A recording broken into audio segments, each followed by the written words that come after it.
Florida SB 290 preempts gas equipment restrictions. Florida's SB 290 would preempt local bans on gas-powered farm and landscape equipment and allow some conservation lands to be surplus for agriculture. Filed on October 24, 2025, for the 2026 session, the bill, sponsored by Sen. Keith Truenow, prohibits counties and municipalities from enacting or enforcing any law that restricts or prohibits the use of gasoline-powered farm or landscape equipment, and bars local governments from setting different standards for such equipment versus electric alternatives. The measure allows local entities to encourage, but not require alternatives, such as battery-powered tools. If enacted, it would take effect July 1st, 2026. The proposal also directs Florida's Acquisition and Restoration Council to determine whether some local lands are suitable for bona fide agricultural purposes.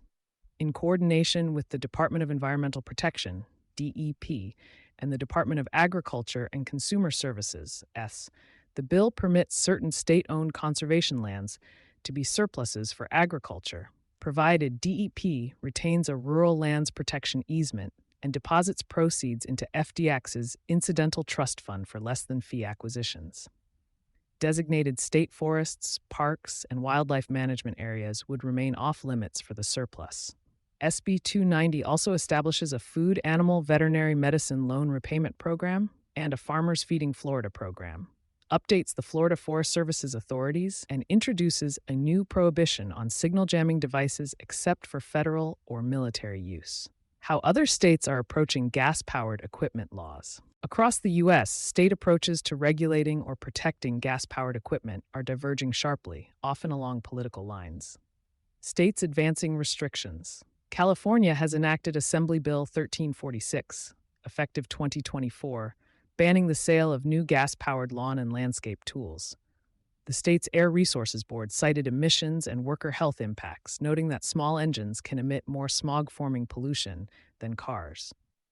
Washington, D.C., fully banned the sale and use of gas-powered leaf blowers, citing air quality and noise concerns.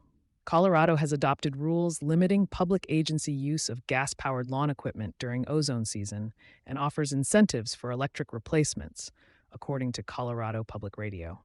Dozens of cities across 20-plus states have enacted similar restrictions, as tracked by the U.S. Park Interactive Policy Map. States enacting preemption laws. Conversely, a growing number of states have moved to block local governments from banning or regulating gas-powered tools. Georgia passed legislation in 2024 preventing local regulation of gas-powered landscape equipment, the first state to codify explicit protection of such use, according to the Georgia Urban Ag Council. Texas followed with a law preventing municipal restrictions on gas-powered lawn equipment, even as some cities were exploring bans, reported by Next City.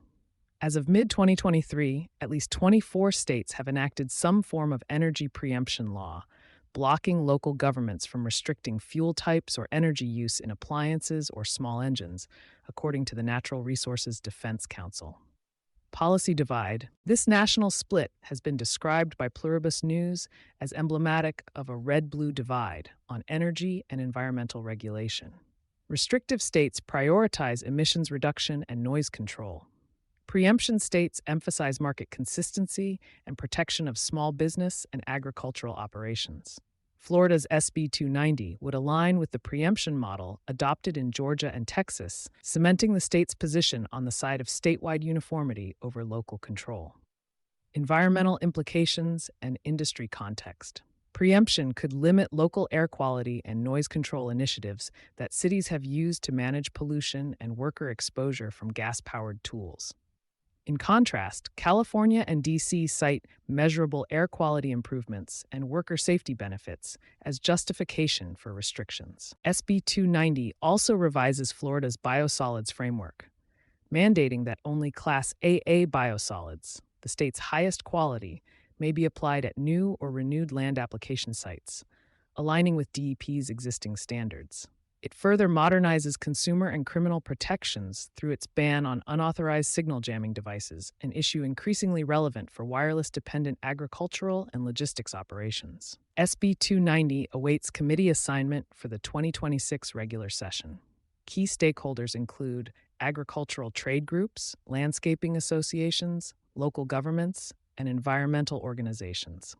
You've been listening to Sustainability Soundbites presented by E plus E Leader. For partnership opportunities, reach out to a member of our team.